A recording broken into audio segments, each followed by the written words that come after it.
श्रीगजानन स्तोत्रम् श्रीगणेशाय नमः।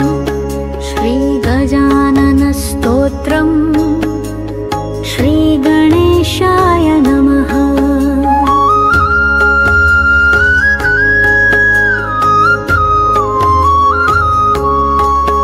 जय देव गजानन प्रभो जय सर्वासुर गर्व भेदक जय संकटपाश मोचन प्रणवाकार विनायका भवम्। जय देव गजानन प्रभो जय सर्वासुर गर्व भेदक जय संकटपाश मोचन प्रणवाकार विनायका भवम्।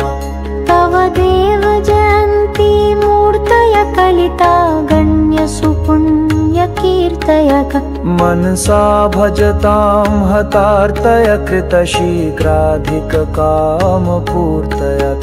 तव रम्य कथा स्वनादर सनरोजन्मलयैकमन्दिरम् न परत्र न चेह सौख्यभाङ् निज दुष्कर्म वशाद् विमोहभाक्। व्रजवक्त्र तवाङ्घ्रिपङ्कजे ध्वजवञ्जङ्कयुते सदा भजे।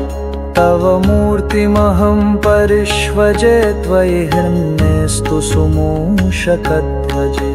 वदृते हि गजानन प्रभो न हि भक्तौघसुखौघदायक। सुदृढा मम भक्तिरस्तु ते चरणाब्जे विबुधेश विश्वपाः।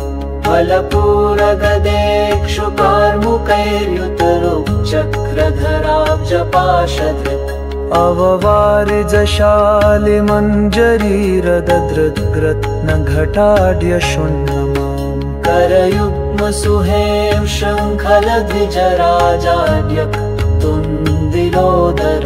शशिशुप्रभविद्ययायुतस्तनभारानमितेद्य रक्ष माम्। शशिभास्करवीतिहोत्र दृक्शुभसिन्दूररुचे विनायक।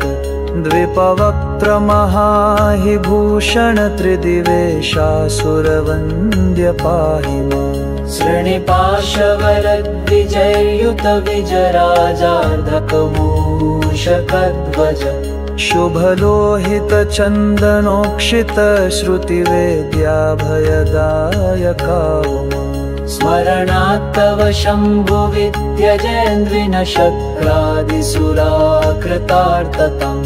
गणपापुरघौघभञ्जन विपराजासे सदैव पाहि माम्। शरणं भगवान् विनायक शरणं मे सततं च सिद्धिका। शरणं पुनरेव तावुभौ शरणं नान्यदुपैमि दैवतम्। गलदान गङ्गं महाहस्तितुण्डं सुपर्व प्रचण्डं धृतार्धेदुडं। करास्फोटिताण्डं महाहस्तदण्डं हृताड्यारिमुण्डं भजे वङ्गम्। गणनाथ निबन्ध संस्तवं कृपयाङ्गीकुरु मत्कृतं ह्यमुम्। इदमेव सदा प्रदीयतां करुणामय अतुलास्तु सर्वदा। इति गजानन स्तोत्रं सम्पूर्णम्। इति गजानन स्तोत्रं सम्पूर्णम्।